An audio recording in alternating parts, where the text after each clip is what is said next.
The Afghan sun beat down mercilessly on forward operating base Rhino, shimmering waves of heat rising from the tan-colored HESCO barriers that surrounded the compound like ancient fortress walls.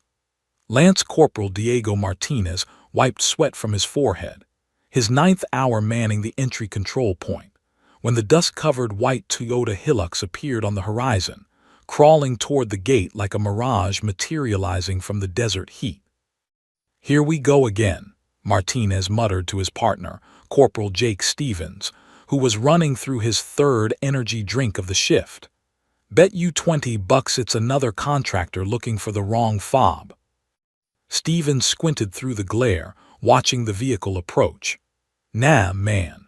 Probably some State Department suit coming to tell us how to win hearts and minds while we're getting mortared every other night." The Toyota stopped at the serpentine barriers, engine ticking as it cooled. The driver, a local Afghan interpreter they recognized, stepped out first, opening the rear passenger door with practiced deference. That's when she emerged. She couldn't have been more than 5'6", maybe 130 pounds soaking wet. Dark brown hair pulled back in a simple, no-nonsense ponytail. Jeans that had seen better days, a plain tan jacket despite the heat, and a small black backpack that looked like something a college student would carry. No body armor, no tactical vest, no weapons visible. Her face was young, maybe late 20s, early 30s at most, but her eyes were different. Old eyes. Alert eyes that immediately scanned the entry point, the guard towers, the blast walls, cataloging everything with unsettling precision. Martinez and Stevens exchanged glances, then both broke into grins. "Oh, this is gonna be good," Stevens said under his breath. Martinez stepped forward, his M4 carbine hanging casually from its sling. "Ma'am, this is a forward operating base in an active combat zone. Are you lost? The green zone's about 400 miles that way." He gestured vaguely westward, not bothering to hide his smirk. The woman didn't respond immediately. She reached into her jacket, both Marines tensed slightly, and produced a military ID card and a manila envelope with official stamps and seals. She slid them across the checkpoint table without a word. Her hands caught Martinez's attention. They weren't the soft, manicured hands of embassy personnel or the pale, unused hands of headquarters staff. These were working hands, calloused along the fingers, a faint scar across the knuckles of her right hand, nails cut short and practical. The kind of hands that had gripped things, carried things, done things that left permanent marks. Stevens picked up the ID, studying it with exaggerated care. Well, says here you're authorized." He looked her up and down with theatrical skepticism. "Though I gotta say, ma'am, you don't exactly look like you're dressed for the occasion. This isn't Kabul's Fashion Week." A few other Marines had wandered over, curious about the commotion. Word spread fast on small bases where boredom was the real enemy. Within moments, half a dozen service members had found reasons to be near the ECP, all wearing the same amused expressions. $20 says she's a journalist trying to embed, one whispered. "Nah, she's gotta be NGO. Some humanitarian aid coordinator who watched too many war movies," another replied. The woman stood perfectly still, her expression neutral, almost blank. She didn't fidget, didn't look uncomfortable under their scrutiny, didn't offer explanations or justifications. She simply waited with the patience of someone who had waited in far worse places. Martinez processed her paperwork, running her ID through their system. The computer took its sweet time. Afghan internet speeds were legendary for all the wrong reasons. While they waited, Stevens couldn't resist. "So what brings you to our little slice of paradise, ma'am? Here to audit our paperwork. Make sure we're being culturally sensitive while people are shooting at us." His tone was friendly, joking, but with an edge of condescension that was hard to miss. Still nothing, she didn't rise to the bait. A sergeant approached, Ryan Thompson, an infantry squad leader with 2 previous deployments. He looked the woman over and shook his head with a chuckle. Another desk jockey getting their combat action ribbon the easy way. 6 months in an air-conditioned TOC, then back to the States with war stories about how tough Afghanistan was. Low laughter rippled through the gathered Marines. The computer finally beeped. Martinez read the screen, his eyebrows rising slightly.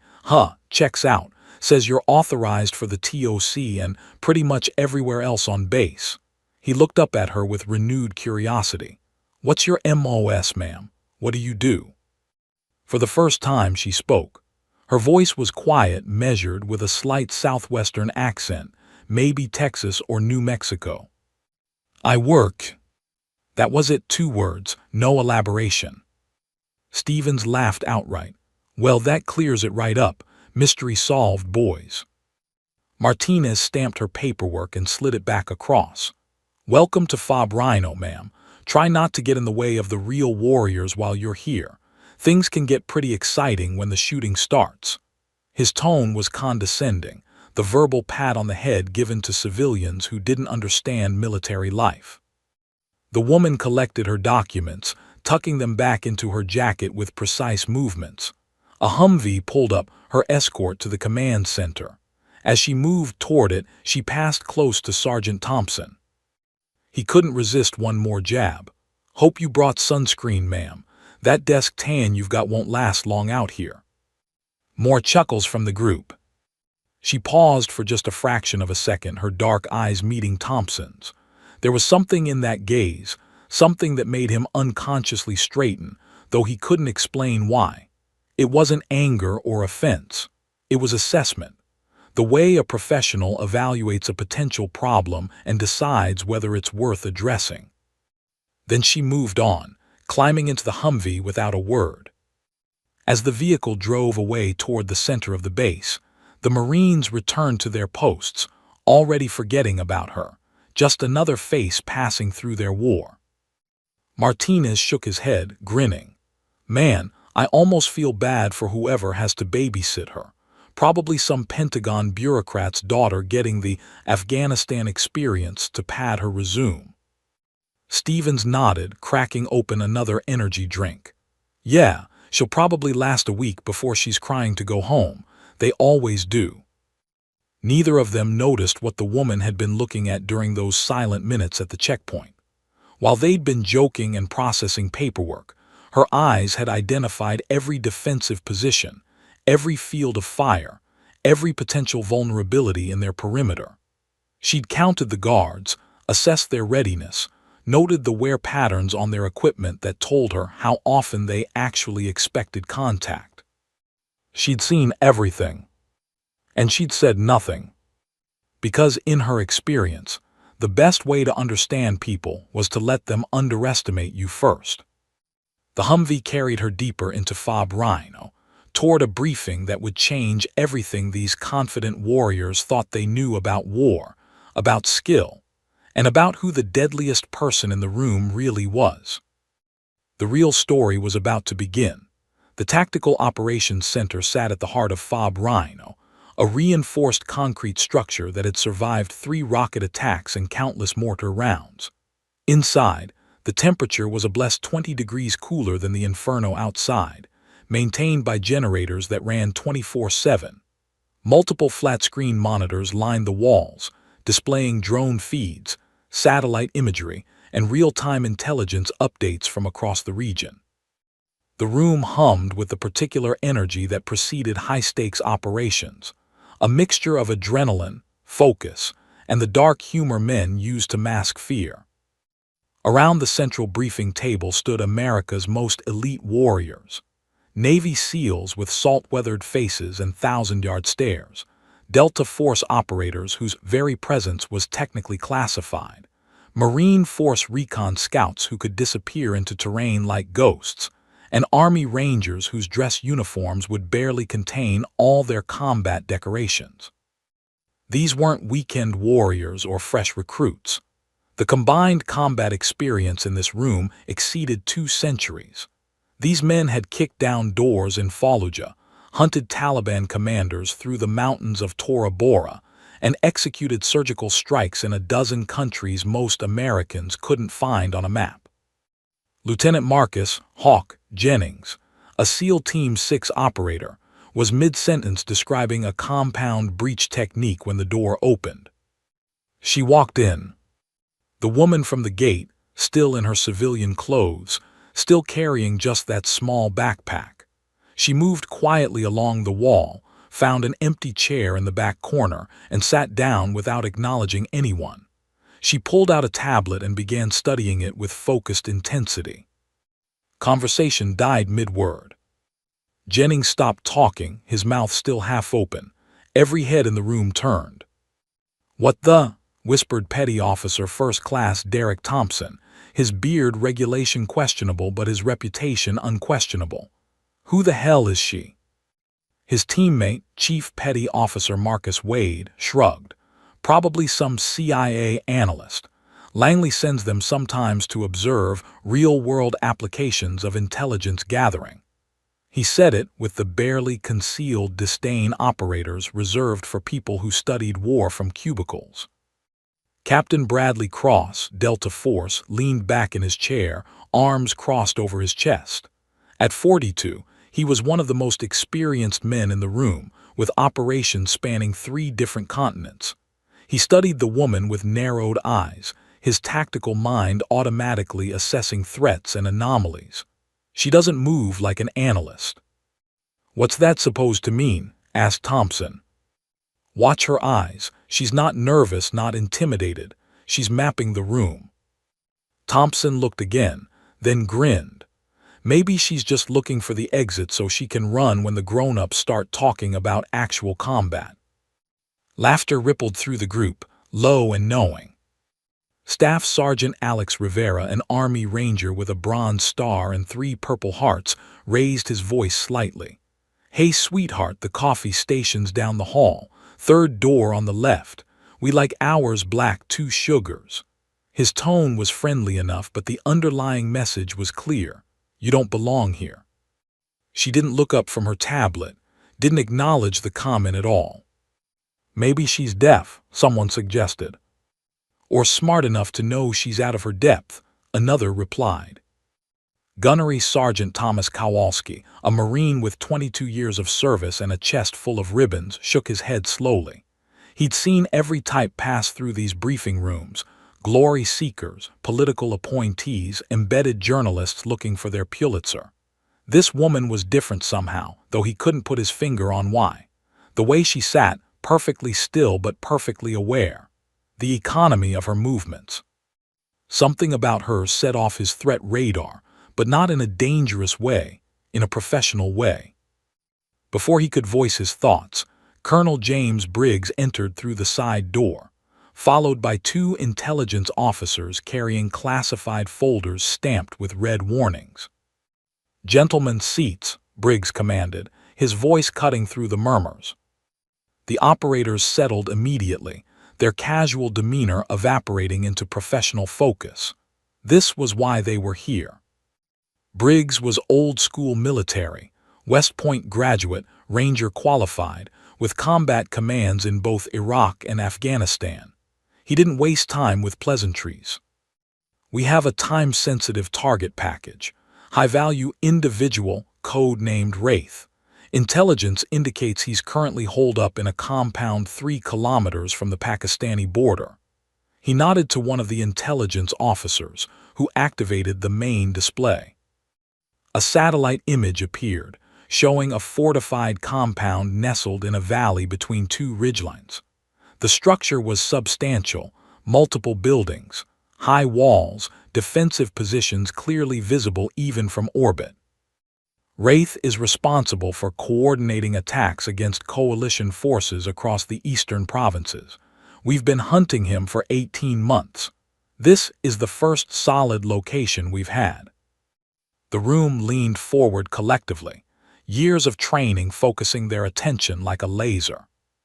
"The problem," Briggs continued, "is the geography." The image zoomed out, showing the surrounding terrain. The compound sits in a natural bowl, limited approaches, excellent defensive sight lines. Any ground assault will be exposed for at least 400 meters before reaching the walls. Time for the Air Force to earn their keep, suggested a SEAL, half joking. JDAM solves most problems. Negative, Briggs said firmly. Intelligence suggests Wraith is holding at least 3 Western hostages, aid workers kidnapped 6 weeks ago. We need boots on ground, positive identification, and surgical extraction. This is a capture or kill with hostage rescue component. The complexity of the mission settled over the room like a weight. We need simultaneous overwatch on 3 different positions. Briggs indicated points on the map. North Ridge, East Ridge, and this elevated position here. He pointed to a particularly isolated outcropping, which provides sight lines into the compound's interior courtyard. That's where we believe Wraith will be. Captain Cross studied the map, his experienced eye recognizing the challenge immediately. That primary position, what's the distance to target? 1,400 meters, give or take. Variable mountain winds, elevation changes, potential for enemy counter-sniper operations. A low whistle came from one of the Marine scouts. That's a hell of a shot even in perfect conditions. And these won't be perfect conditions, added Kowalski. We're looking at a night operation, right? Briggs nodded. Insertion at 200, assault at 400. New moon, minimal ambient light. The operators exchanged glances. This wasn't just difficult, it was approaching the edge of what was tactically feasible. We're stretched thin on qualified snipers, Briggs admitted, frustration creeping into his voice. We've got combat losses, training rotations, and 2 other operations running simultaneously. I've got requests for our best shooters from 3 different commanders. What about Chen? Someone asked, referring to the legendary Marine scout sniper. Chen's got the secondary position on the East Ridge, but for this primary overwatch, Briggs trailed off, studying the map as if it might offer a solution. In the back corner, the woman's fingers moved across her tablet screen, zooming in on the satellite imagery, making calculations that no one else could see. Her lips moved silently, running numbers, wind speeds, bullet drop, Coriolis effect, temperature gradients. Thompson noticed her movement and couldn't resist. Hey, maybe our mystery guest has some ideas. You ever shoot anything before, sweetheart? Maybe a camera. The room erupted in genuine laughter this time, the tension of the difficult mission finding release in mockery. She looked up for the first time since Briggs started talking. Her eyes met Thompson's directly, and for a moment, just a fraction of a second, something flickered there. Not anger, not embarrassment, something colder, more calculating. Then she spoke, her quiet voice somehow carrying across the entire room despite its volume. Grid reference 34.216, elevation 2,400 meters, wind from the northwest at 12 knots, gusting to 15. That's your position, Alpha. She pointed at the map without standing up. I'll take it. The laughter died instantly. Every operator in the room turned to stare at her. She continued, utterly calm. Position Bravo, grid 34.189, elevation 2,350 meters. Clear sight line to the compound's west corridor and secondary entrance. Position Charlie, grid 34.224, elevation 2,275. Overlapping fields of fire with Alpha, covering the north approach and the main courtyard. The silence was absolute. Captain Cross leaned forward slowly, his amusement completely gone. His eyes narrowed, reassessing everything. You've been to this AO before. It wasn't a question. 3 times, she confirmed, meeting his gaze steadily.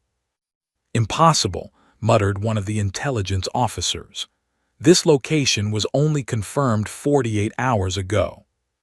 Her expression didn't change. The location was confirmed 48 hours ago. The terrain's been there for a few million years. I've operated in this valley before. Different targets, same geography. Briggs cleared his throat, and every eye shifted to him. "Gentlemen, she takes the primary overwatch position." The room exploded. "Colonel, with all due respect, that's a suicide position requiring. We don't even know who she—" "Enough," Briggs's voice cracked like a whip. "She takes the position, that's final." Thompson stood up, his face flushed. "Sir, that overwatch requires expert-level marksmanship under combat conditions. We can't just hand it to some random." The woman stood smoothly, slinging her small pack over one shoulder. When she spoke, her voice remained quiet, but something in her tone made everyone listen. "Anyone want to see me qualify? Or are we wasting more time talking about my resume?" Staff Sergeant Rivera, still stinging from his earlier comment, stepped forward with a predatory grin. "Oh, I definitely want to see this. The range, 20 minutes. She nodded once. "Make it 15, we're already behind schedule." She walked toward the door, passing between warriors who parted unconsciously. As she reached the exit, she paused and looked back at Briggs. "Colonel, you'll want to adjust your assault timeline. The moon sets at 3:47, not 400. We'll have approximately 8 minutes of total darkness before dawn twilight begins. That's your window." Then she was gone, leaving behind a room full of America's deadliest warriors, all wondering the same thing. Who the hell is she? The walk from the TOC to the shooting range took exactly 4 minutes and 30 seconds. By the time the woman arrived, half the base had somehow gotten word. Word traveled faster than bullets in places like Fob Rhino, especially when the entertainment involved watching someone potentially humiliate themselves. Marines, soldiers, airmen, even a few contractors, found reasons to be near the range. Some pretended to clean weapons, others claimed they needed to zero their optics, but everyone knew why they were really there. The mysterious woman who thought she could hang with Tier 1 operators was about to get a reality check. Gunnery Sergeant Thomas Kowalski arrived with a purpose in his stride. 22 years in the Corps had taught him to recognize pretenders, and something about this whole situation felt wrong. Not dangerous wrong, just wrong. The colonel's insistence, the woman's quiet confidence, the way she'd rattled off those grid coordinates like she was reading a grocery list. He'd seen a lot in 2 decades of service. He'd seen politicians play soldier, journalists pretend they understood combat, and even a few special forces wannabes who talked a good game until the bullets started flying. But he'd never seen someone quite like this woman. Young, small, completely out of place, yet somehow absolutely certain of herself. The range master, a grizzled Army staff sergeant named Phil Dawson, was already setting up, shaking his head with amusement. "This is gonna be good," he muttered. "Haven't seen someone crash and burn this bad since that Action News reporter tried to throw a grenade." The woman arrived alone, still carrying just that small backpack. She surveyed the range with the same methodical precision she'd shown everywhere else, nodding the wind flags, the distance markers, the condition of the berms. Her eyes tracked upward to the mountains beyond, reading the terrain like a book. Thompson was already there, along with Captain Cross, Staff Sergeant Rivera, and at least a dozen other operators. Even some of the Marines from the gate had wandered over, Martinez and Stevens grinning like they'd won the lottery. "Hey, isn't that the lost journalist from the ECP?" Stevens elbowed Martinez. "Yeah, man, this is gonna be hilarious." Kowalski stepped forward, his command presence silencing the murmurs. He'd been chewing on this situation for the past 15 minutes, and his sense of duty wouldn't let him stay quiet.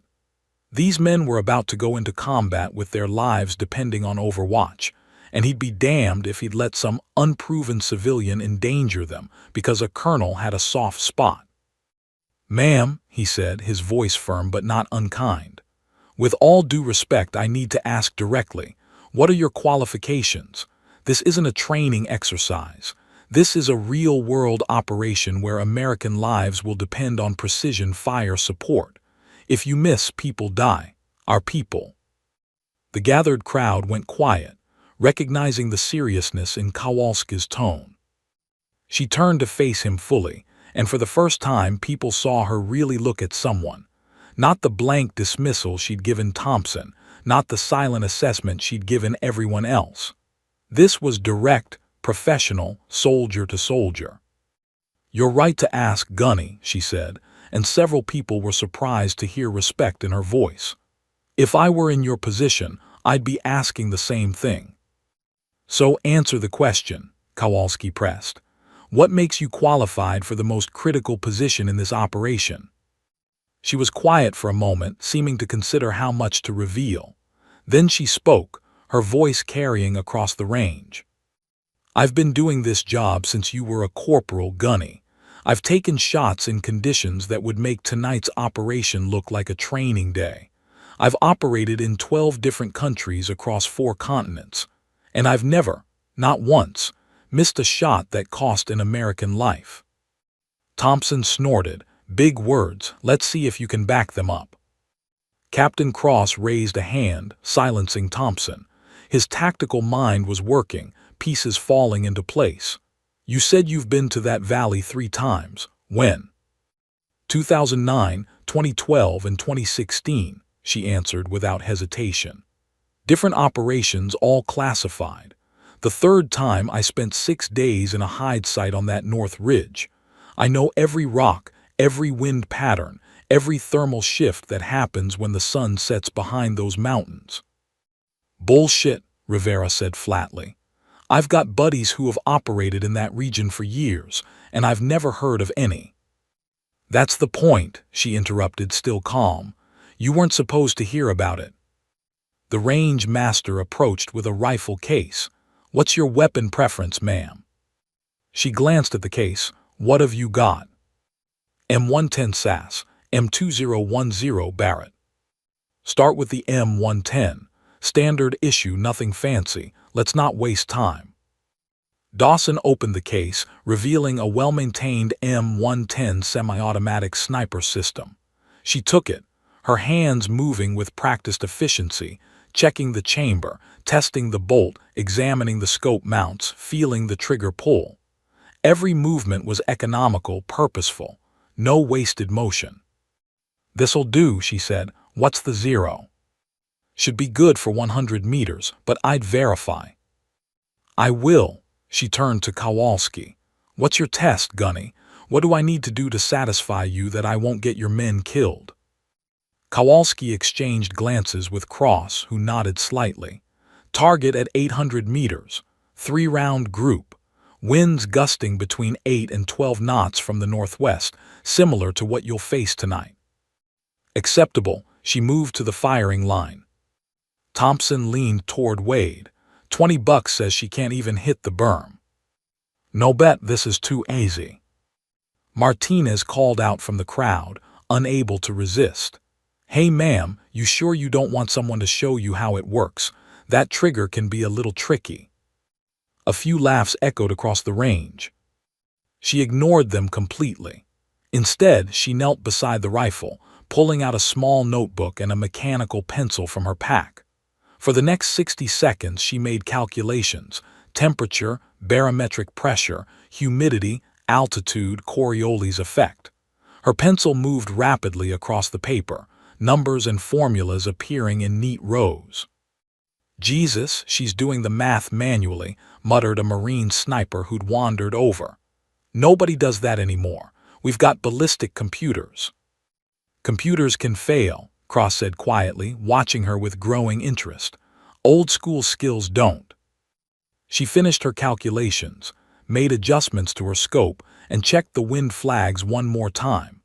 Then she settled into position, prone, legs spread at the perfect angle, support hand positioned precisely, shooting hand relaxed but firm, her body becoming part of the earth itself.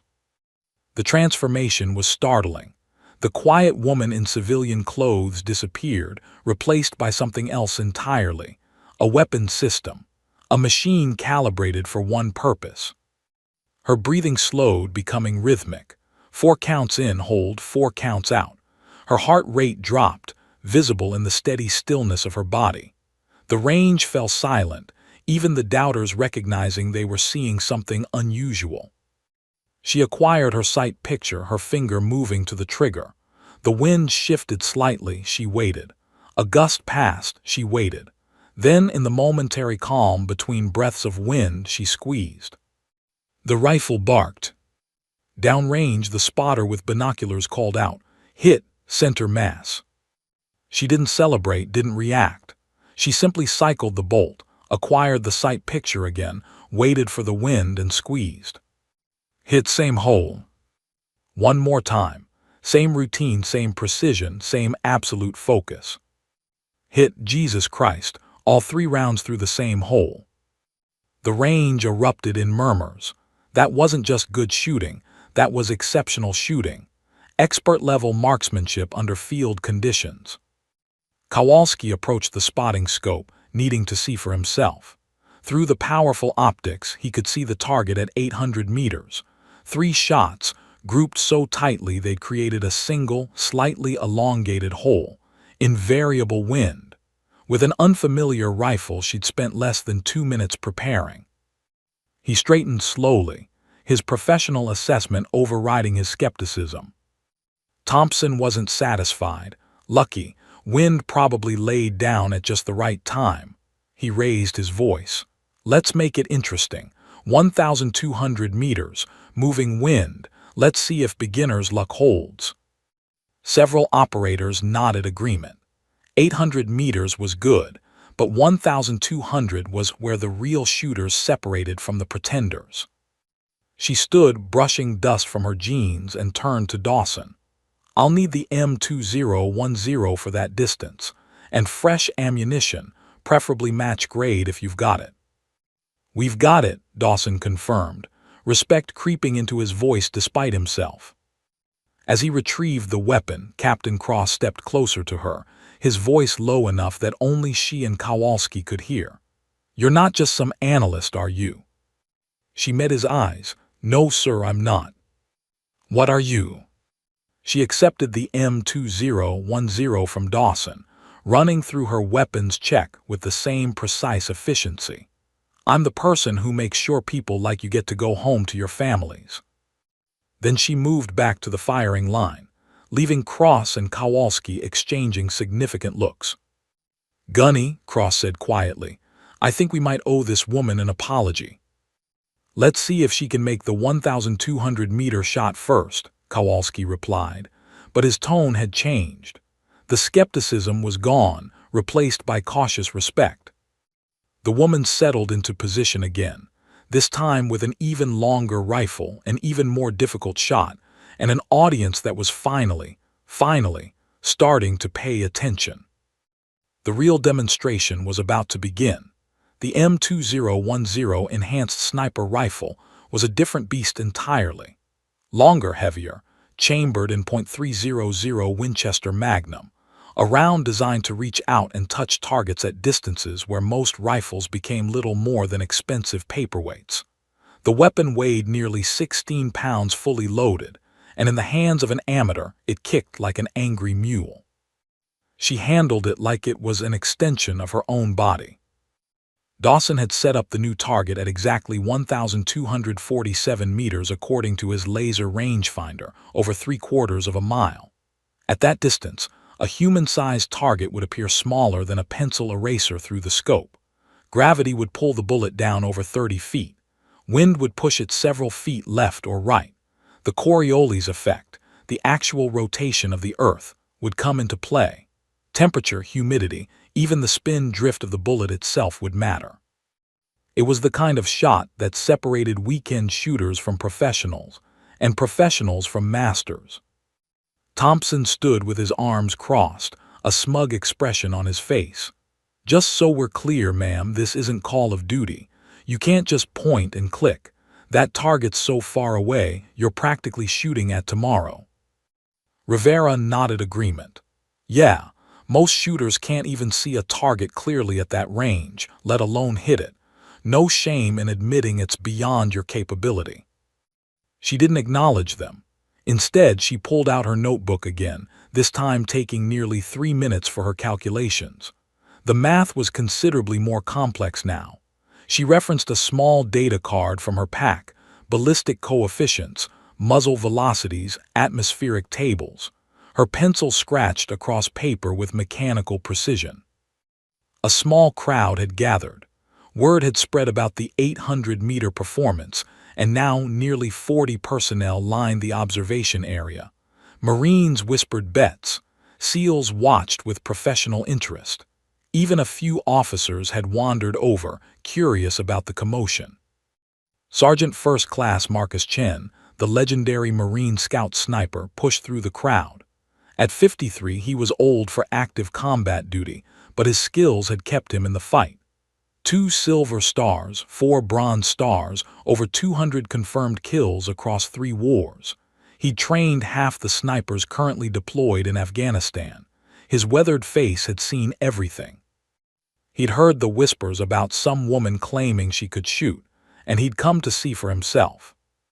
Chen approached the firing line, studying her preparation with the critical eye of a master craftsman examining a student's work. He watched her check the rifle, watched her calculate, watched her read the wind flags with an intensity that seemed almost meditative. "Wind's shifting," he said, his gravelly voice carrying authority. "You've got gusts coming down from those mountains every 45 to 60 seconds. Plays hell with long-range accuracy." She glanced up at him, and for the first time someone saw something like recognition in her eyes. "You're Chen." He raised an eyebrow. "Do I know you?" "No, but I know your work. You wrote the updated mountain windage tables in the Scout Sniper Manual, 2008 edition. I still use them." Chen's expression shifted slightly, surprise quickly masked. "Those tables are only in the classified appendix. How would you?" "Because I needed them," she said simply. She returned to her calculations. "Your formula for thermal gradient saved my life in the Hindu Kush. Twice." The range fell quieter. People were listening now, really listening. Chen knelt beside her, studying her notebook. His eyes widened almost imperceptibly as he read her calculations. She wasn't using the simplified formulas they taught in basic sniper school. She was running full ballistic equations, compensating for variables most shooters never even considered. "You're accounting for vertical wind component," he said, more statement than question. "Mountains create updrafts as they heat. It'll push the round high if I don't compensate." Most snipers don't bother with that level of detail. She looked at him directly. "Most snipers don't have to, I do." Something passed between them, a recognition professional to professional. Chen stood slowly, his entire demeanor changed. He turned to the crowd. "Everyone shut up, give her silence." The authority in his voice was absolute. Even Thompson closed his mouth. She finished her calculations, made minute adjustments to her scope, elevation, windage, parallax. Then she did something that made every experienced shooter in the crowd take notice. She removed her watch and placed it beside the rifle, angling it so she could see the second hand. "What's she doing?" whispered a young Marine. "Timing the wind gusts," Cross answered, understanding dawning on his face. "She's going to shoot between them." For 90 seconds, she simply watched and waited, her eyes moving between the distant wind flags, the vegetation movement, and her watch. The crowd held its breath without realizing it. Then she settled into position. The transformation happened again, that shift from person to weapon system. Her breathing slowed to something almost inhuman. 4 counts in, 7-second hold, 6 counts out. Competitive shooters called it respiratory pause, the moment between breaths when the body was most stable, most still, most ready. Her finger touched the trigger. She waited. A gust swept across the range, flags snapping. She didn't move. The gust passed, flags settled, in that brief moment of relative calm. The rifle cracked, the sound echoing off the mountains. Time seemed to slow. The bullet would take nearly 2 full seconds to reach the target at that distance. 2 seconds where wind, gravity, and a dozen other variables could push it off course. 2 seconds where everyone watching held their breath. Downrange, through the high-powered spotting scope, the observer saw it happen in real time. The bullet struck center mass, exactly where it was supposed to. "Hit dead center," the observer called out. A murmur rippled through the crowd, but it was different now. Not mockery, something closer to awe. Thompson's smug expression faltered. Again, could be luck. She didn't respond, didn't defend herself. She simply cycled the bolt, loaded another round, and checked her watch again. Waiting, reading the wind, being patient. Another gust, she waited. Calm, she fired. Hit right next to the first. Rivera's arms slowly uncrossed. His confident smirk had disappeared entirely. One more time, same routine, same absolute focus, same mechanical precision. The wind picked up stronger this time, flags really snapping now. Most shooters would wait it out, but she did something different. She adjusted her aim point, compensating for the increased wind, and fired during the gust. Hit all 3 rounds inside a 6-inch group at 1,247 meters. The range exploded, not in laughter this time, but in genuine shock. "That's impossible," Thompson said, but his voice lacked conviction. "Nobody shoots that well with an unfamiliar rifle in field conditions." Chen walked to the spotting scope, needing to verify with his own eyes. What he saw made him shake his head slowly. 3 rounds, at a distance where most shooters would be happy to hit a man-sized target at all, grouped tightly enough to cover with a softball. Invariable mountain winds. With a rifle she'd never fired before today. After less than 5 minutes of preparation. He'd been shooting for 35 years. He'd trained some of the best snipers in the military. He'd made shots that became legend in the sniper community. And he'd just watched someone perform at a level he'd rarely seen outside of competition, except this wasn't a competition. This was a combat rifle on a training range with real-world conditions. Chen turned from the scope, his grizzled face unreadable. He walked slowly back to where she was standing, breaking down the rifle with the same efficient movements she'd used for everything else. The crowd parted for him, everyone waiting to hear what the master would say. He stopped in front of her, studying her face with the intensity of someone trying to solve a puzzle. "Who trained you?" She met his eyes. "Fort Benning 2006, Advanced Marksmanship Unit, then Bragg, then other places that don't have names on maps." "Benning?" Chen's eyes narrowed. 2006, that was when they ran the pilot program, the one everyone said failed. It didn't fail, they just decided it was too politically complicated to continue. Her voice remained neutral, factual. 3 women made it through the full course. I was one of them. "I remember hearing about that," Kowalski said, stepping forward. "The Army tried integrating women into the Special Operations Target Interdiction course. The instructors said the candidates weren't ready, that they didn't meet standards." She looked at him.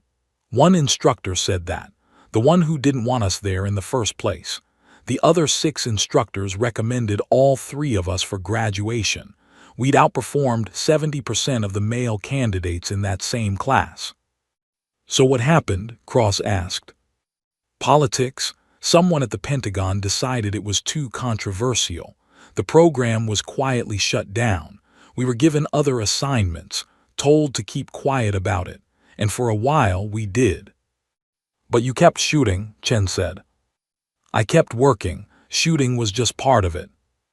Thompson had finally found his voice again. "Okay, fine, you can shoot. That doesn't mean you're ready for tonight's operation. Combat is different. Target shooting on a range with no time pressure, no one shooting back." She turned to him, and the look in her eyes stopped him mid-sentence. "Petty Officer Thompson, 3 years ago, Syria, Operation Inherent Resolve. There was a SEAL team pinned down in a compound outside Raqqa. They called for air support, but the weather had grounded most assets. Someone else provided overwatch from a building 1,600 meters away. 17 kills in 40 minutes. Saved the entire team. You were there. Thompson's face went pale. The Angel sniper, that was you.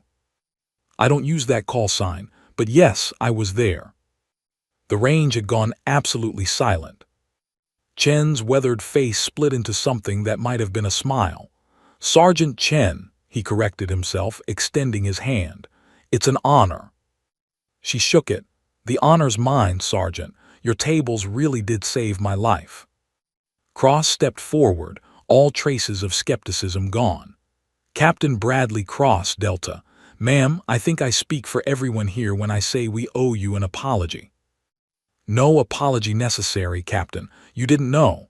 That's how it was supposed to be. Martinez and Stevens had pushed to the front of the crowd, their faces burning with embarrassment as they remembered their jokes at the gate. She saw them and allowed herself the smallest hint of a smile. Marines, you did your job at the ECP. You questioned something that didn't make sense. That's exactly what you should have done. The sun was setting now, painting the mountains in shades of orange and purple. The same mountains where, in just a few hours, she'd be making shots that made this demonstration look easy. Kowalski stepped forward. Ma'am, what's your name, your real name? She shouldered her pack, preparing to return to the TOC for final mission prep. Chief Warrant Officer 5 Alexandra Reyes, she said. But tonight, call me Guardian Angel. End of Part 4. Extended. The sun had dipped below the mountains, leaving Fob Rhino bathed in the purple twilight that transformed the Afghan landscape into something almost beautiful, if you could forget that people were trying to kill you here. The temperature dropped 15 degrees in 30 minutes, the desert's heat bleeding away into a sky full of stars that would never be visible through the light pollution of American cities. Chief Warrant Officer 5 Alexandra Ghost Reyes, though no one at Rhino had known her rank or call sign until 20 minutes ago, sat in a corner of the armory, methodically preparing her kit for the night's operation. Around her, the atmosphere had shifted dramatically. The mockery was gone, replaced by something closer to reverent silence mixed with intense curiosity. Word had spread like wildfire through the base. The mysterious woman wasn't just some analyst or political appointee playing soldier. She was a ghost, a sniper so classified that even her service records had been scrubbed from standard military databases. The Angel sniper from Syria that SEAL teams whispered about in quiet moments. The shooter who'd made impossible shots in places that officially never happened. Staff Sergeant Rivera approached cautiously, his earlier bravado completely abandoned. Ma'am, I need to apologize. The things I said. Forgotten, Alex said without looking up from the rifle she was cleaning. Her hands moved with the practiced efficiency of someone who'd performed this ritual thousands of times. You reacted to what you saw. That's human nature. Still, I was out of line. Now she did look up, her dark eyes meeting his. Sergeant, in 6 hours, you're going to fast rope into a hot LZ with people shooting at you. I need you focused on that, not on guilt about some words. Are we clear? Yes, ma'am. Good. Now tell me about your team's entry point. I saw the briefing, but I want to hear it from you. Rivera blinked, surprised that she was asking his opinion. We're coming in from the north, using the wadi for concealment. It gives us cover until we're within 50 meters of the compound wall. And if they've posted sentries along that wadi, that's where your overwatch comes in, ma'am. She nodded. I'll have eyes on that approach vector from the moment you start your move. Anyone pops up with a weapon, they won't get a chance to use it. You have my word. Something in the way she said it, the absolute certainty, the calm professional confidence, made Rivera believe her completely. He nodded and moved away, returning to his own team's preparations. Captain Cross entered the armory, carrying a hard case that bore the distinct markings of specialized equipment. CW5 Reyes got something for you. She stood respectfully. Despite her rank and obvious skill, she maintained proper military courtesy. "Sir." He opened the case, revealing a custom rifle that made even the hardened operators in the room take notice. It was an AI Axe 50, chambered in .50 BMG, a precision instrument capable of reaching out beyond 2,000 meters. But this wasn't stock.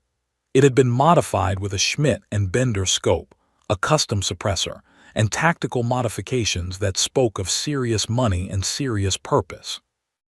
"This is Sergeant Major Morrison's personal weapon," Cross explained. "He heard about tonight's mission and insisted you use it.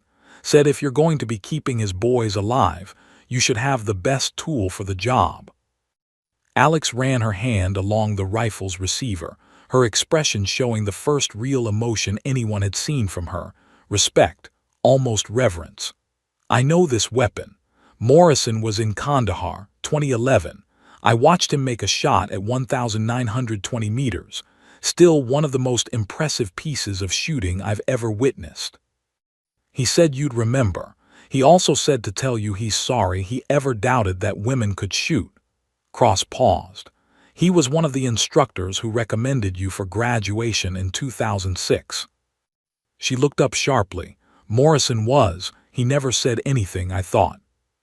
He was under orders not to. They all were. But he's been following your career from a distance ever since, through channels that officially don't exist." Cross smiled slightly. "Turns out you've got more advocates in the Spec Ops community than you knew." Before Alex could respond, Sergeant Chen entered, carrying an armful of equipment. The legendary Marine sniper had apparently decided to take personal responsibility for her mission preparation. "Wind meter calibrated this morning," he said, laying items on the table one by one. "Kestrel 5700 already programmed with tonight's atmospheric data. Backup battery packs. Range cards for every possible position in that valley. I made them myself over 3 deployments. Night vision optics mil-spec just serviced. And this." He held up a small, weathered notebook, its pages worn from use and stained with everything from sweat to mud to what might have been blood. "This is my personal range book. 30 years of notes, wind calls, corrections for every condition I've ever encountered. Some of these observations saved my life. They might save yours." Alex took the notebook carefully, understanding the significance of what he was offering. A sniper's range book was deeply personal, filled with hard-won knowledge earned through years of experience and close calls. It was like a surgeon offering his technique manual, a chef sharing his secret recipes. "Sergeant Chen, I can't take this." "You can and you will," he interrupted, his gravelly voice firm. "Because tonight you're not just making shots, you're protecting my Marines. Some of those kids down there are 19, 20 years old. They've got families waiting for them, futures ahead of them. Your job is to make sure they survive to see them." She met his eyes, understanding the weight of responsibility he was placing on her shoulders. "I won't let them down." "I know you won't. That's why I'm giving you the book." He turned to leave, then paused. "One more thing. Page 47. There's a note about wind patterns in mountain valleys during temperature inversions. You'll be shooting during one tonight. Don't forget to compensate for the vertical component." "I won't, thank you, Sergeant." After Chen left, the armory had filled with more operators, all making final preparations. But the energy was different now. They weren't watching her with skepticism or amusement. They were watching with the respect one professional gives another. Petty Officer Thompson approached, his earlier swagger replaced with genuine humility. "Ma'am, about Syria, my team. We thought we were dead. 30-plus hostiles, ammunition running low, wounded we couldn't evacuate, then they just started dropping. We never saw the shooter, never knew who saved us. Command told us it was classified." He paused, emotion thick in his voice. "I just wanted to say thank you. My daughter was born 8 months after that mission, if you hadn't been there." Alex's expression softened slightly. "What's her name?" Grace Michelle Thompson." "That's beautiful. You make sure you get home to her tonight, petty officer. Follow your training, trust your team, and let me handle the long-range problems. Deal. Yes, ma'am, absolutely. Gunnery Sergeant Kowalski entered with a cup of coffee, setting it beside her without comment. It was a small gesture, but significant. Warriors sharing coffee before a mission was an old tradition, a sign of camaraderie and respect. Gunny, she acknowledged, accepting the cup. CW5, he replied, then lowered his voice. I've been doing this for 22 years, seen a lot of shooters, trained even more. What you did on that range today, that wasn't just skill, that was art. It's mathematics and practice, Gunny, nothing more. Bullshit, he said bluntly, but not unkindly. I've seen plenty of people with the math and the practice. What you've got is different. It's instinct developed over countless hours of real-world application. You don't just shoot targets, you solve problems. She took a sip of the coffee, strong, black, probably terrible, but exactly what she needed. Every shot is a problem, Gunny. Variables to account for, risks to manage, consequences to accept. Tonight's problems just happen to have higher stakes. And you're not nervous. For the first time, she allowed herself a small, honest smile. Terrified. Every single time. The day I stop being scared is the day I need to retire, because fear keeps you sharp. It keeps you from getting cocky, from making stupid mistakes. I'm scared because I understand exactly what's at stake. Kowalski studied her face, seeing the truth in her words. You know what? I think you're going to do just fine. Colonel Briggs appeared in the doorway. Final briefing in 15 minutes, people. Full kit, full attention. This is the real deal. The armory emptied quickly as operators moved to gather their teams. Alex remained, finishing her equipment check with the same methodical precision she'd shown all day. She loaded magazines, checked radio frequencies, verified her night vision optics, and reviewed Chen's notes one final time. The AI AX-50 lay before her, a precision instrument weighing 27 pounds fully equipped. At ranges beyond 1,500 meters, the .50 BMG round it fired would retain enough energy to punch through light armor barriers and, most importantly, deliver decisive terminal effects on human targets. Tonight, she'd be shooting at distances where the bullet would take over 2 seconds to reach its target, where she'd need to account for the Earth's rotation, where a single miscalculation could mean the difference between a perfect shot and a catastrophic miss that cost American lives. No pressure. She assembled her gear, feeling the familiar weight settle onto her body. Plate carrier, ammunition, medical kit, communications equipment, survival gear. 60 pounds of equipment that she'd carry into the mountains, into a position she'd occupy for hours in freezing temperatures, waiting for the moment when warriors on the ground would need her to solve their problems from 3/4 of a mile away. As she stood, fully kitted, Captain Cross reappeared. Ready, CW5. She shouldered Morrison's rifle, feeling its perfect balance. Ready, sir, let's go to work. The MH-60 Black Hawk's rotors beat the cold night air as it skimmed low over the Afghan mountains, flying nap of the earth to avoid radar detection. Inside the cramped cabin, Alex sat motionless among the insertion team, her breath forming small clouds in the frigid air at 8,000 feet. The helicopter's crew chief had stopped giving her concerned looks after Cross quietly explained who she was. Now he watched her with the same respectful attention he gave the other operators.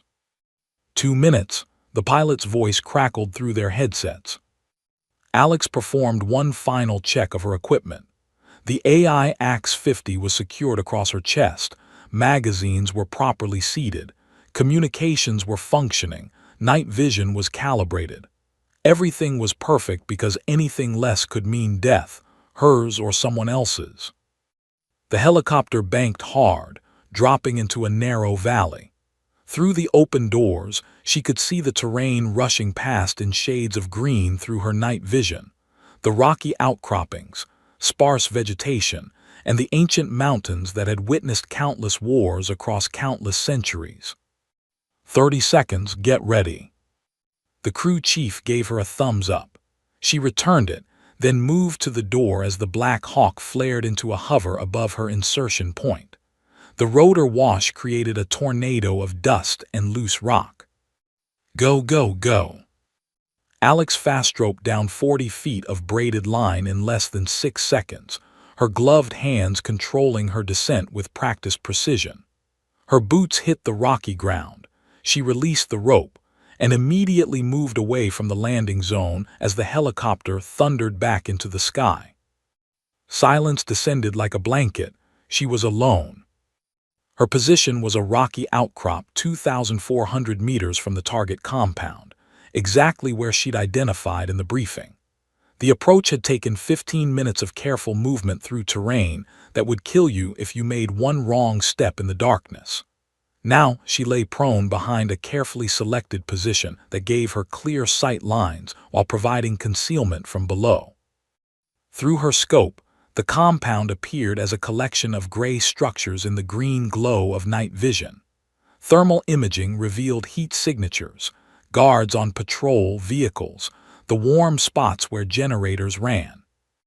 "Guardian Angel in position," she whispered into her radio, her voice barely audible.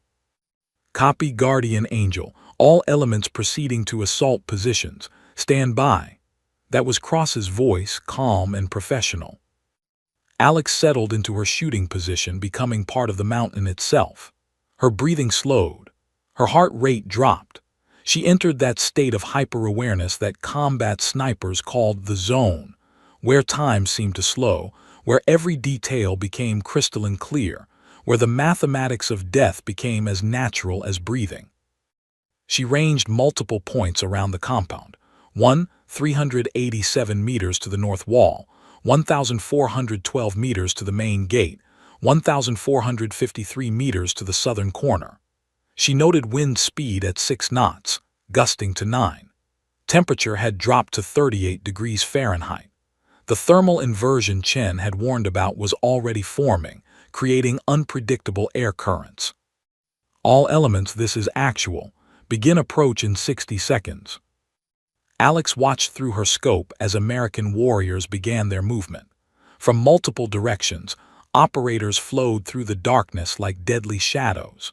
Rivera's Ranger team advanced through the northern wadi. Thompson's SEAL element moved along the eastern ridge. A Marine Force recon team secured the southern approach. And somewhere in that compound, a terrorist leader was sleeping, unaware that tonight his war would end. "Guardian Angel, I've got movement on the north wall." Rivera's voice was tight with tension. 2, no, 3 tangos armed, watching our approach vector. Alex's scope found them immediately. 3 fighters, carrying AK-47s, positioned on the compound's northern wall at 1,387 meters. They were scanning the darkness with night vision of their own. In approximately 30 seconds, they'd spot Rivera's team moving through the wadi below. "I have the shot," Alex said calmly. "Stand by." The wind gusted. She waited. The gust passed. Her crosshairs settled on the first target's center mass. She accounted for the 1,387-meter distance, the wind, the temperature, the downward angle, the thermal inversion creating updraft. All of it processed in less than 2 seconds. She squeezed the trigger. The suppressed rifle made a sound like a thick cough. Through the scope, she watched the .50 BMG round cover nearly 3/4 of a mile in just over 2 seconds. The first fighter dropped without a sound. His companions didn't react immediately. At that distance, they couldn't hear the shot, couldn't see where it came from. One of them bent down to check on his fallen comrade. Alex's second round caught him in the upper chest. The third fighter finally realized they were under attack. He grabbed his radio, bringing it to his mouth. Alex's third shot removed that problem. 3 for 3 in under 8 seconds. "North wall clear. Bravo, you're good to move." "Copy, Guardian Angel. Holy shit, I didn't even see you shoot." Rivera's voice carried awe mixed with relief. The mission continued. Alex became the silent guardian watching over the operation, her scope covering every approach, every angle, every potential threat. Contact right. We've got fighters pouring out of the eastern building. Thompson's voice erupted with the sound of gunfire behind it. Alex's scope swept to the eastern structure. She saw them, 6, 7, 8 enemy fighters rushing out, taking positions behind cover, suppressing the SEAL team with automatic weapons fire. "I've got them, get your heads down." Her rifle spoke 4 times in rapid succession. 4 targets at 1,411 meters, moving using cover in the chaos of a firefight. 4 precise shots. 4 eliminated threats. "East side neutralized, keep moving." "Guardian Angel, you're a goddamn artist." Thompson's voice was breathless. But there was no time for praise. More fighters were emerging from buildings. The compound's defenders had been alerted, and now it was a race. Could the assault teams reach their objectives before being overwhelmed by superior numbers? Alex worked her rifle like a surgeon with a scalpel. A fighter appearing on a rooftop with an RPG, eliminated at 1,456 meters. 2 gunmen trying to flank the Marine team, both down before they could fire a shot.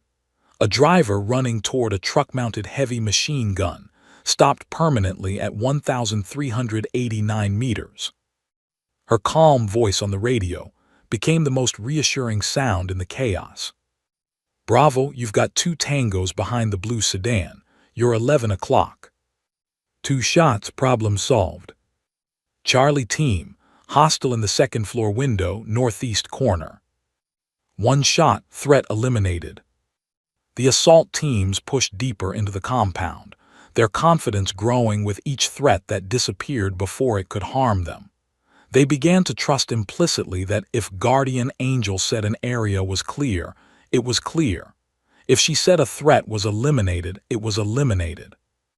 17 minutes into the operation, Cross's voice came through urgent. "Guardian Angel, we've got the package, but he's running. Black sedan, exiting through the south gate, heading for the Pakistani border." Through her scope, Alex saw it. A vehicle racing away from the compound, kicking up a dust trail visible even in darkness. The high-value target was attempting to escape. The vehicle was moving at approximately 40 kilometers per hour on rough terrain. The range was 1,623 meters and increasing. The shot required her to lead the target, compensating for its movement, the distance, the wind, and fire through the vehicle's rear window to hit the passenger compartment. It was the kind of shot that appeared in sniper training manuals under extremely difficult, low probability of success. Alex calculated, adjusted, and fired. The .50 BMG round punched through the sedan's rear window. The vehicle swerved violently, then crashed into a ravine. Target vehicle disabled, package neutralized. The radio erupted in controlled celebration. The mission was a success. The high-value target was down. American forces were extracting with 0 casualties. And in a rocky outcrop 2,400 meters away, a woman who'd been laughed at just hours earlier safed her weapon and prepared for extraction, having just delivered 17 perfect shots that saved countless American lives. All elements, this is actual, mission success. Begin extract procedures. Guardian Angel. Cross paused, emotion creeping into his professional tone.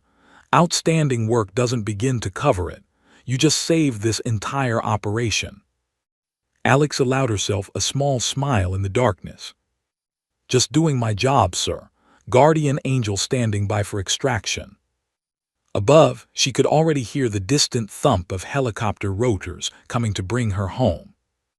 The night's work was done.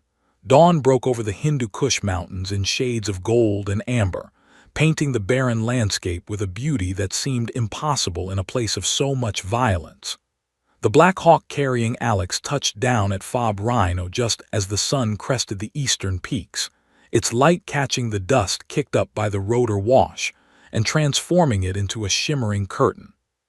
She was the last one off the helicopter.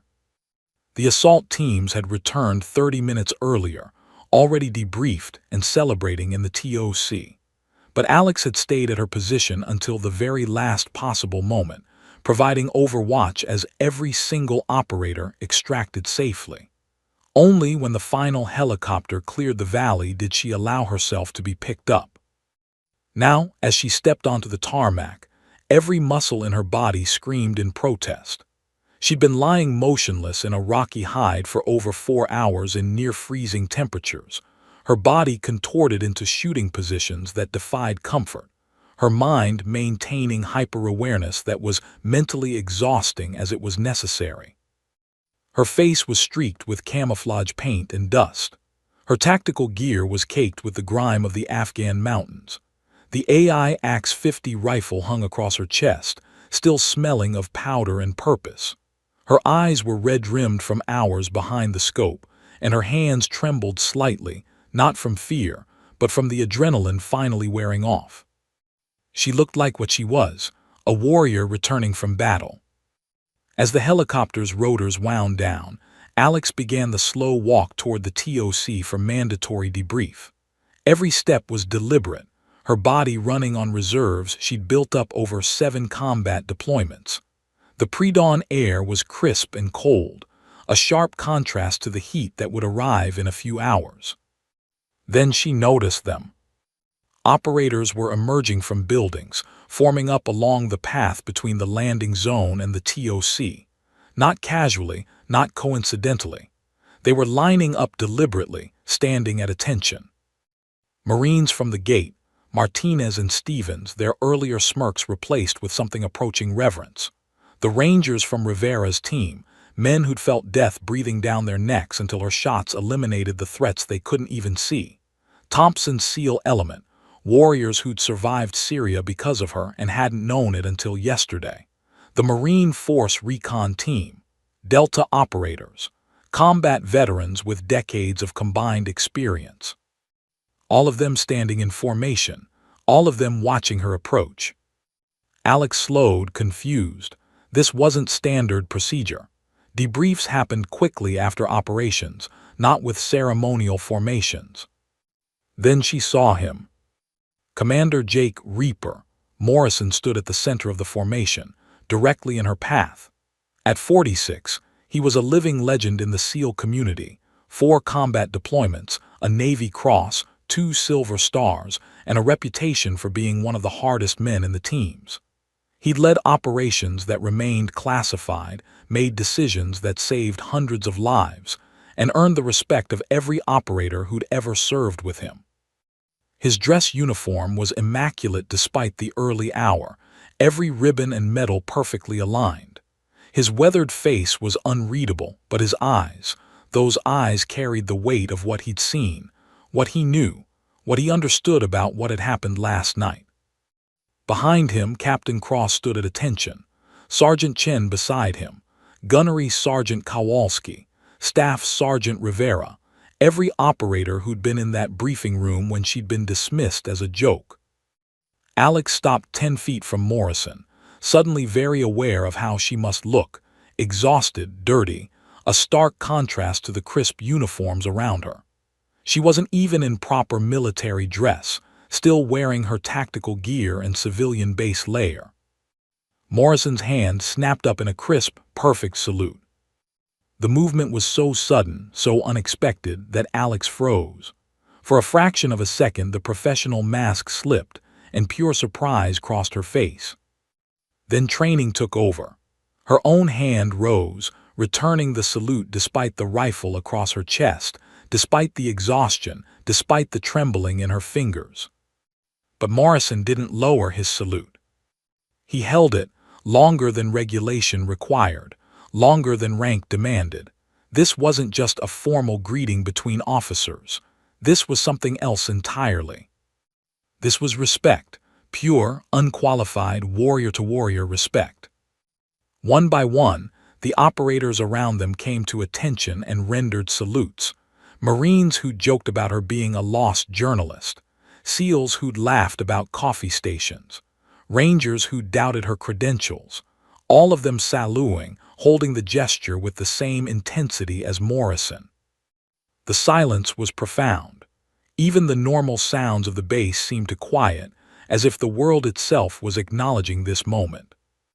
Alex felt something unfamiliar burning behind her eyes. In 7 deployments through countless operations, she'd maintained professional composure. She'd been shot at, nearly killed multiple times, operated in conditions that would break most people. But this threatened to crack the armor she'd built around herself. Finally, Morrison lowered his salute. Alex followed suit, her hand dropping to her side. When Morrison spoke, his gravelly voice carried across the formation, loud enough for everyone to hear but directed at her. "Chief Warrant Officer Reyes, on behalf of every operator who made it home this morning because of your skill and dedication, thank you." He paused, and something that might have been emotion flickered in his eyes. "It is an honor to serve with you again." "Again, sir." Her voice was hoarse from hours of radio communication and cold air. Syria 2018. You provided overwatch for my team during a hostage extraction that went sideways. We were pinned down, taking casualties, completely exposed. Then our attackers started dropping from positions we couldn't even see. Command told us later it was classified support. He smiled slightly. "I spent 2 years trying to find out who saved my team that day. Wasn't until 6 months ago that I got confirmation it was you." Alex's throat tightened. She remembered that operation vividly, one of the closest calls of her career, firing from an abandoned building as a SEAL team fought for their lives below. She'd never known which team it had been, never received recognition for it. That's how classified operations worked. "You were just doing your job, sir. I was doing mine." "Your job saved 15 American lives that day. Last night, you saved 37 more. That's not just doing a job, CW5. That's being exceptional at a job most people can't even attempt." Petty Officer Thompson stepped forward, his usual confidence replaced with humility. His eyes were wet. "Ma'am, my daughter Grace. She exists because you kept me alive in Syria. I will never, ever forget that. Neither will she." Around the formation, heads nodded. These men understood the weight of what she'd done. They'd been the ones on the ground, the ones whose lives hung in the balance, the ones who'd survived because someone they couldn't see, didn't know, and would never meet made impossible shots in impossible conditions. Until now they knew. Now they could say thank you. Rivera approached, extending his hand. "Ma'am, you called every shot last night with surgical precision. You didn't just eliminate threats, you gave us confidence. When you said an area was clear, we knew it was clear. That kind of trust saves lives." She shook his hand, finding her voice. "You made it easy, Sergeant. Your team executed perfectly." "Because we had the best overwatch in the world." He stepped back, saluting again. Sergeant Chen pushed through the crowd, his weathered face showing rare emotion. 43 years I've been shooting. I've seen maybe 5, 6 people in my entire career who had what you've got. That thing that separates good shooters from legendary ones." He extended his hand. "It's been an honor, CW5. As Alex shook his hand, she noticed Martinez and Stevens approaching, both looking like they wanted to disappear into the ground. "Ma'am," Martinez started, his voice cracking slightly. "What we said at the gate, the jokes we made." "Were based on what you saw," Alex interrupted gently. "You didn't know, how could you? I'm not offended, Lance Corporal, but I hope you learned something." "Yes, ma'am," Stevens said firmly. "Never judge a warrior by their appearance. Judge them by their actions." "Smart man." She allowed herself a small smile. "Now both of you get some coffee and rest. Long day ahead." Colonel Briggs appeared, moving through the formation. "CW5 Reyes. Preliminary after-action reports indicate 17 confirmed eliminations, 0 friendly casualties, and a successful mission completion that exceeded all expectations. You performed flawlessly under pressure. Thank you, sir. The assault teams made it possible. The assault teams are alive because of you. He glanced at Morrison. I've already forwarded a commendation for your actions last night. This won't go unrecognized. Morrison stepped closer, lowering his voice so only she could hear. There's a lot of us out here who have known about you for years. Quiet professionals who have been following your career through the shadows. You've got more advocates than you realize, Alex. More people who understand what you've sacrificed, what you've accomplished, and what you represent. She met his eyes, seeing genuine respect there. I never wanted recognition, sir. I just wanted to do the work. I know, that's exactly why you deserve it. The sun had fully risen now, bathing the base in warm light. The formation began to break up as operators returned to their duties, but each one made a point of acknowledging Alex as they passed. A nod, a handshake, a quiet word of thanks. The woman who'd been laughed at 24 hours ago now walked toward the TOC surrounded by respect, her path cleared by warriors who understood exactly what she was worth. The Tactical Operations Center felt different than it had 24 hours ago. The same maps lined the walls, the same monitors displayed intelligence feeds, the same tactical equipment filled the space. But the atmosphere had fundamentally changed. Alex sat at the briefing table, finally having shed her tactical gear and cleaned the camouflage paint from her face. She wore simple Army combat fatigues now, her rank insignia clearly visible. The single bar and 4 dots of a Chief Warrant Officer 5, one of the highest technical ranks in the military and one rarely seen outside of the most specialized fields. Around her sat every operator who'd participated in the mission, plus Colonel Briggs and several senior officers who'd flown in specifically for this debrief. The room was packed, standing room only, with personnel who'd found excuses to be present for what they sensed would be a significant moment. Briggs stood at the head of the table, a manila folder in his hands marked with classification stamps that indicated its contents were highly restricted. He'd been quiet for the past few minutes, reading through documents that most people in the room would never be cleared to see. Finally, he looked up, his expression a mixture of respect and something that might have been regret. "Gentlemen," he began, his voice carrying command authority, "I think it's time everyone understood exactly who's been operating on this base for the past 36 hours. He opened the folder. Chief Warrant Officer 5 Alexandra Marie Reyes, age 38, enlisted in the Army at 19, qualified as a marksman within her first year, competed in the Army Marksmanship Unit, and was selected for the Special Operations Target Interdiction Course pilot program in 2006. The room was silent, everyone listening intently. The program was designed to integrate female candidates into advanced sniper training. 3 women were selected from a pool of over 200 applicants. Only one completed the full course. Briggs looked at Alex. CW5 Reyes not only completed the program, she graduated 3rd overall in a class of 47 candidates, outperforming 44 male counterparts. Thompson's jaw dropped. Rivera leaned forward, completely focused. When the program was shut down due to political pressure, CW5 Reyes was reassigned to intelligence analysis. Briggs's voice took on an edge. A complete waste of her capabilities, but she didn't quit. She continued training on her own time, maintained her skills, and volunteered for every deployment opportunity available. He turned a page. In 2009, during Operation Iraqi Freedom, then Warrant Officer Reyes was attached to a Special Operations Task Force in Ramadi. During an operation to eliminate a high-value target, she made a confirmed kill at 2,380 meters, 808 feet, nearly a mile and a half. That shot remained classified for 6 years and still holds the record as the longest confirmed kill by an American military sniper. The room erupted in whispers. Even the most experienced operators looked shocked.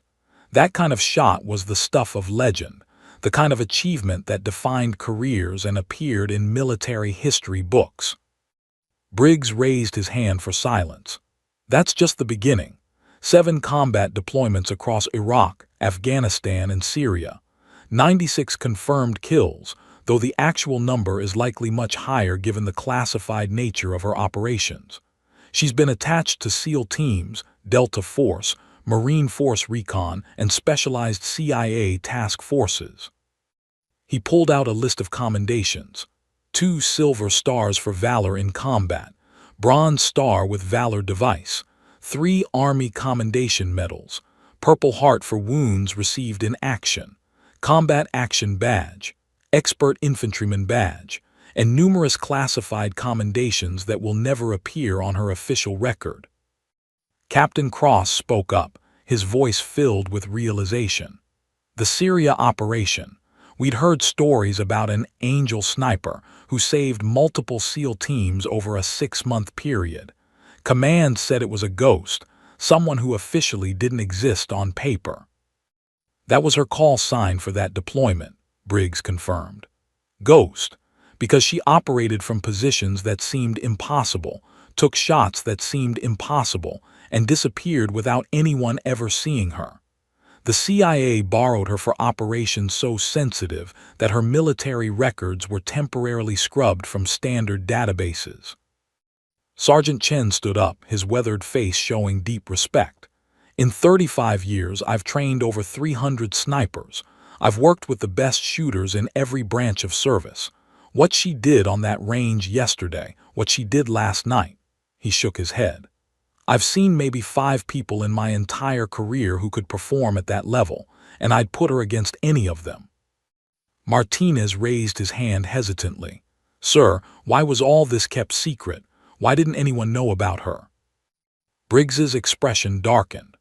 Because in 2006, the military wasn't ready to acknowledge that a woman could not only compete with male special operators, but exceed most of them. Because there were people in positions of power who believed that admitting her success would be politically inconvenient. Because sometimes, doing the right thing takes a back seat to politics and optics. He looked directly at Alex. CW5 Reyes has spent 12 years being one of the most effective combat operators in the U.S. military while receiving almost none of the recognition she deserved. She saved hundreds of lives, eliminated dozens of high-value targets, and completed missions that others said were impossible. And she did it all while people questioned whether she belonged, whether she was good enough, whether she could handle the pressure. The weight of his words settled over the room like a physical presence. Morrison stood, his voice thick with emotion. Last night, CW5 Reyes made 17 shots under combat conditions that most expert snipers would consider career-defining achievements.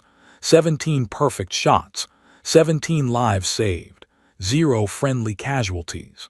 He turned to face the assembled operators. Every person in this room who participated in that operation is alive right now because she was on Overwatch. Let that sink in. Thompson stood next, his face red but his voice steady. When I made jokes yesterday, when I called her sweetheart and suggested she didn't belong, I wasn't just being disrespectful, I was being ignorant. I judged her based on what I expected a warrior to look like instead of recognizing that the deadliest person in the room doesn't always fit the stereotype. Rivera nodded agreement. We all did. We saw someone who didn't match our preconceptions and we dismissed her. That's on us. That's something we need to carry forward. Alex had remained quiet throughout the briefing, but now she stood, her quiet voice somehow carrying more authority than any amount of shouting could. I don't need apologies, she said firmly. What I need is for all of you to remember how you felt when you realized you were wrong. Remember that feeling the next time you meet someone who doesn't fit your expectations. The next female soldier who wants to try out for special operations. The next person who looks different, sounds different, comes from a different background. She looked around the room, making eye contact with as many people as she could. The most dangerous weapons don't always come in the packages you expect. The most skilled warriors don't always look like what the movies show you.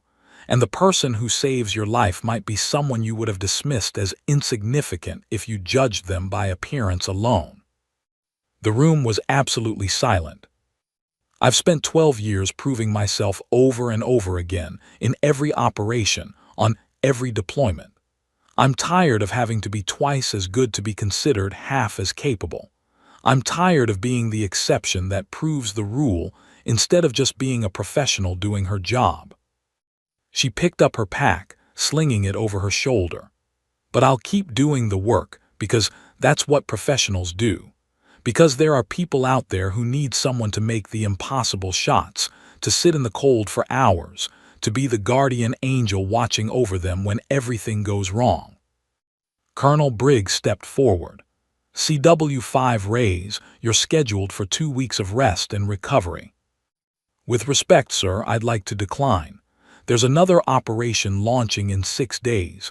They need an experienced sniper. I'm available. Briggs smiled slightly. I thought you might say that. The request is already on my desk, but you're taking at least 48 hours of mandatory rest first. That's not negotiable. Yes, sir.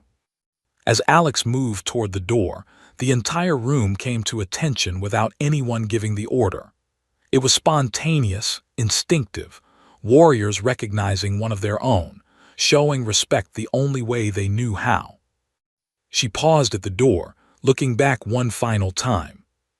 For anyone keeping score, that's 96 confirmed kills over 7 deployments. As of last night, it's 113. I don't say that to brag. I say it so you understand that every single one of those numbers represents a threat that won't harm another American service member. That's what I do. That's who I am. She walked out, leaving behind a room full of humbled warriors who would never again make the mistake of underestimating someone based on appearance.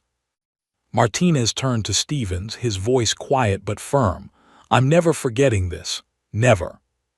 None of us will, Sergeant Chen said, his gravelly voice carrying absolute certainty. This is the kind of lesson that changes how you see the world. Outside, the Afghan sun climbed higher in a cloudless sky. Alex walked across the base, anonymous again in her simple fatigues, just another soldier among thousands. But on Fob Rhino, word would spread. The story would be told and retold.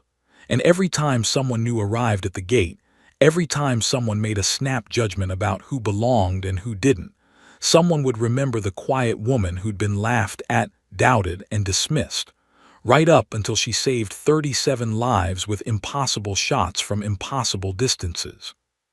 The lesson would endure long after she was gone. Never underestimate the warrior in front of you, because the deadliest weapons often come in unexpected packages. And somewhere in the mountains of Afghanistan, there would always be someone watching, someone protecting, someone making the impossible shots when it mattered most. Guardian Angel. Ghost. Chief Warrant Officer 5 Alexandra Alex Rays. A legend who never wanted to be one. A warrior who just wanted to do the work. The end.